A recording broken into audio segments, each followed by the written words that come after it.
চতুর্থ শ্রেণীর কর্মী নেই স্কুলে, শিক্ষক কম, খুদে পড়ুয়ারাই স্কুল পরিচ্ছন্নতার কাজ করছে। শিক্ষক ও ছাত্রছাত্রী মিলে স্কুল পরিচ্ছন্নতা রাখার চেষ্টায় প্রশ্ন তুলেন অভিভাবকরা। বসিরহাট মহকুমার বসিরহাট ১ নম্বর ব্লকের নিমদারিয়া কোদালিয়া গ্রাম পঞ্চায়েতের পশ্চিম পাতিলাচন্দ্র প্রাথমিক বিদ্যালয়ের ঘটনা। স্কুলের শিক্ষক কম, খুদে পড়ুয়াদেরই স্কুল পরিচ্ছন্নতার কাজে হাত লাগাতে হচ্ছে। পড়াশোনার মান নেমেছে, মিড ডে মিলের পরিষেবাও ভালো নেই। এমনই একাধিক অভিযোগ তুলে অভিভাবকেরা বিক্ষোভ দেখালেন। বসিরহাট মহকুমার বসিরহাট ১ নম্বর ব্লকের নিমদারিয়া কোদালিয়া গ্রাম পঞ্চায়েতের পশ্চিম পাতিলাচন্দ্র প্রাথমিক বিদ্যালয়ের ঘটনা। উচ্ছে দেয়, সয়াবিন দেয়, কোনোদিন গোল দেয়, তারপর ডিম দেয়। কদিন আগে দিত, এখন ডাল ডাল তারপর সয়াবিন, উচ্ছে এইসব।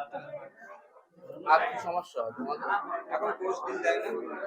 গোশ ডিম দেয় না? গোল দেয় না, শুধু ডিম দেয়, গোল দেয় না।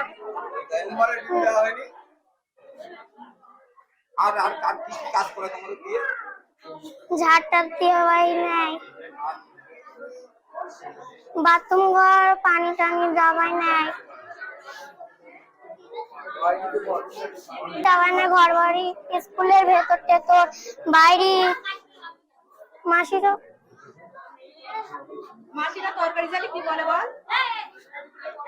মাসিরা তরকার চালে একটুখানি ভাত নিলে, তারপরে আবার ভাত নিলে বলে আবার কি তোদের জন্য তরকারি কি আবার বেশি করে রান্নবো না। অভিভাবকদের দাবি, এমনিতেই মিড ডে মিলের রান্না খারাপ, সঠিক পরিমাণে তা দেওয়াও হয় না। শিশুদের দিয়েই স্কুলের ঘর পরিষ্কার করানো ও শৌচাগার পরিষ্কার করানো থেকে শুরু করে আরো অনেক কাজ করানো হচ্ছে। এই অভিযোগ তুলে ক্ষোভে ফেটে পড়েন অভিভাবকেরা। মাসি পাল্টাতে হবে। বাচ্চারা প্রথমবার যা দেবে দেবে, দ্বিতীয়বার ভাত নিলে তরকারি দেবে না, কিছু দেবে না, পানি দিয়ে ভাত খায় রোজ রোজ। আর যদি তরকারি চেয়েছে বড় বড় কথা বলবে, বড় বড় কথা। আমাদের দাবি একটাই, মাসি একটাও রাঁধুনি রাখলে হবে না। আমার বাচ্চার দিয়ে ঝাড় দেওয়ায়, আমার বাচ্চা দিয়ে ঘর ঝাড় দেওয়ায়, বাথরুমের পানি তোলায়, এই হচ্ছে কথা। হ্যাঁ, এখন চাইছে আপনারা যেটা করবেন সেটাই। রাঁধুনি পাল্টাতে হবে মেয়ে, আর মাস্টারদের মানে সংশোধন হতে হবে, মাস্টারদেরকে সংশোধন। হ্যাঁ, আমাদের গ্রামের মেম্বার আছে, উনি যা করবেন সেটাই আমরা মেনে নেব। এমনি তো 6টা ক্লাস, সেখানে 3 জন মাস্টার, এক একটা ক্লাসে দুটো করে, এক একটা রুমে দুটো করে ক্লাস, দুটো স্যার। ওদের পড়াশোনায় যাদের পিপি ক্লাস, পিপিদের আর টুদের এক ঘরে বসানি হয়। টুদের বলবে কি, ওই পিপিদের লিখে দেয় একই চন্দ্র লিখে দেয় 50 পর্যন্ত লেখা শেষ। এবার বলবো ওদের বানান লিখে দেয়, ওদের পড়া। তাহলে ওই আর মাস্টারের জায়গায় ছাত্ররাই যদি এইগুলো কাজ করে, তাহলে আর নোটগুলোর সাথে পড়া কখন হবে? আর পড়াশোনা কোনোই হতো।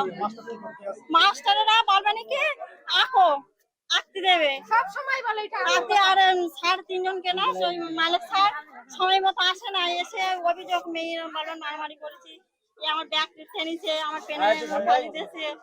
মাস্টারকে তার সেদিন আমার মেয়ে ছাতা নিয়ে এসে, পানি হচ্ছে ছাতা নিয়ে, আর একটা বাচ্চা ছাতা নিয়ে তারা ঘুরতেছে। হ্যাঁ, তা ও বান করতে তার মেয়ে তারে বারণ করতে শুনতেছে না। এখন আপনারা কি চাইছেন? স্যারের কাছে গেছে, তারপর ছাতা নিয়ে আসো, অভিযোগ করলে স্যারেরা একদম সেই বাচ্চা ধরে মারবে।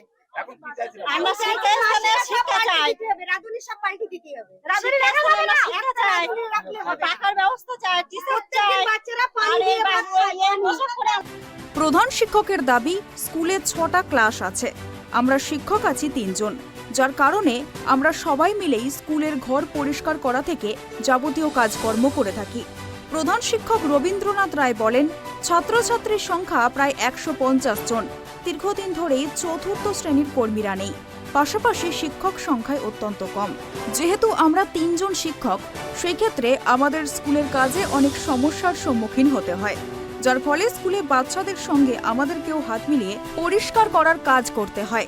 তিনি আরও জানান, আমাদের স্কুলে আরও শিক্ষক নিয়োগ হলে আমাদের এই সমস্যাগুলো থাকবে না। আর রান্নাটা খাবারের বিষয়টা আমরা যথাসাধ্য পরিমাণ মতো দেওয়ার চেষ্টাও করে থাকি। আমার সমস্যাটা স্কুলে টিচার কম, 3 জন টিচার আছে 6টা ক্লাস, এটা আমরা পেরে উঠছি না। দেখুন স্কুল ছাড়া আমরা নিজেরাও দেই, বাচ্চাদের তো ক্লাসরুম মাঝে মাঝে আমরা ওদের বইয়ে তোরা একটা হাত লাগা, এটা অভিযোগ করছে, আমরা অভিযোগটা আমরা ক্ষতি দেখছি এবং আমরা সেটা সংশোধন করার চেষ্টা করছি। আমাদের টিচার বেশি হলে সমস্যার সমাধান হয়ে যাবে। আমরা 3 জন টিচার আছি, টিচার দিলে সুবিধা হবে, কারণ 6টা ক্লাস 3 জন টিচার।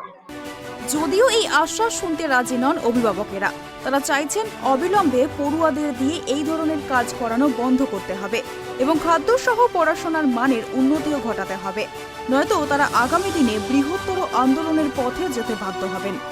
বসিরহাট থেকে সিরাজুল মিস্ত্রির রিপোর্ট, ট্রাইব টিভি।